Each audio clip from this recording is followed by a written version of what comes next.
देना नहीं चाहिए, चेंज का दिल अच्छा चाहिए। वो लोगों को प्यारे पिलाने की थाली आज सारे हिंदुस्तान में एक तेलंगाना स्टेट है जहाँ घर घर कैब के जरिए पानी दिया गया और ₹1 के कनेक्शन प्रदान किया गया। लोग अच्छी तरीके से याद कर रहे हैं और हमारी स्टेट एक ऐसी स्टेट है हिंदुस्तान में जो अगर आप मिसाल दी जाए तो सारे हिंदुस्तान में डेवलपमेंट हो रही है, उसमें तेलंगाना का इस्तेमाल किया था। आज तेलंगाना जिस तेजी से तरक्की कर रहा है, जब तेलंगाना बनने से पहले और में हम बड़े परेशान थे। हमें इंडस्ट्रीज को 3-3 दिन छुट्टियाँ देना पड़ता था, घरों में रोज़ 6 घंटे 8 घंटे प्रिंटआउट हुआ करता था। फार्मर्स को तो रात के 2 बजे 3 बजे करंट दिया जाता था। आज आप देखिए फार्मर्स को 24 घंटे फ्री करंट दिया जा रहा है, जबकि 2014 से पहले पैसे लेकर भी करंट नहीं देता। इंडस्ट्रीज को फुल करंट दिया जा रहा है। हर छोटे हाथ को किसान में गरीब लोगों को करंट या फ्री दिया जाता है। साथ साथ से जो मेहनत के समझे चाहे धोबी हो हजाम हो उनका भी फ्री करंट दिया जाता है। खाने का पानी भी पीने का पानी भी कई जगह फ्री दिया जाता है। इस तरह के जो स्कीम्स आए उससे लोग बहुत अप्रिशिएट करें। हिंदुस्तान की नज़र इस तेलंगाना स्कीम पर है क्योंकि आप लोग हैदराबाद में रहते हैं, देखते हैं लोग बड़े खुशहाल हैं। यहाँ लोग अच्छी ज़िंदगी गुजार रहे हैं, लोग अमर सी ज़िंदगी गुजार रहे हैं। और गंगा जमुना तहजीब ये बहुत ज़रूरी है। इस घर में या बीवी बच्चों में झगड़ा रहता है वो घर तरक्की नहीं कर सकते।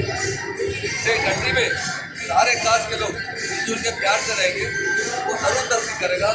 लेकिन तेलंगाना स्टेट इसी वजह से तरक्की कर रहा है कि यहाँ पर हमारे आर्मी से गंगा जमुना तहजीब को मदद किया और साथ साथ की सियासत यहाँ पर लोग रात के 12 बजे आपको कई बार दिखते हुए आया निकलते हैं तो आराम से चार से घर पर पहुँचते। अगर CCTV कैमरे का देखा जाए सारे इंडिया में जितने कैमरे 64% हमारे तेलंगाना हमारे किसान बहुत రైతు बंधु स्कीम में 1 एकड़ वाले को 10,000 रुपये दिए जाते हैं। अगर छोटा से छोटा फार्मर उसके पास 2 घंटे भी जमीन है, किसान खासा उसकी डेथ हो जाए तो सिर्फ 5 लाख रुपये दिए जाते हैं।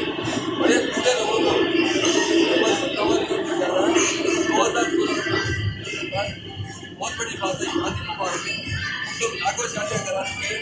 गरीब बच्चे चाहे किसी कास्ट के हो और मेरे KCR साहब और मेरे हमारा तेलंगाना की आवाम नहीं सारे हिंदुस्तान की आवाम यही चाहती है KCR आप आगे बढ़ो हमारे पीछे। क्यों वो देख रहे हैं KCR साहब का हिसाब में हिंदुस्तान के हालात देखने के बाद तो हमारे बड़े बुजुर्ग हैं जो लोग अमन चाहते हैं, तरक्की चाहते हैं, उनकी वजह से KCR साहब बनती है। बहुत से लोग आकर मिल रहे हैं KCR साहब को क्योंकि वो चाहते हैं हिंदुस्तान में अमन हो और तरक्की हो। इसी के लिए KCR साहब को मिशन किया जा रहा है और बड़े अच्छे इंसान हैं। उनका जो विजन है सोचने का सारे अवाम के लिए हर तरीके से हमारे समर में भी पीने का पानी नहीं मिलता था। और पिछले समर में देखिए सरप्लस पानी था वहाँ पर। हर छोटे हाल में हम बहुत तेजी से तरक्की करें। हैदराबाद सिटी लोग देखकर कहते सिंगापुर सिटी हो चुकी है, इतना पानी होता है। इसके लिए सारे अवाम में खुशी की लहर है। वो चाहते हैं कि TRS पार्टी बहुत बने और KCR साहब के इंतजार में हिंदुस्तान के हालात को बने। ऊपर वाले से दुआ करते हैं, सारे अवाम से भी कहते हैं हमें अमन चाहिए, भाईचारा चाहिए।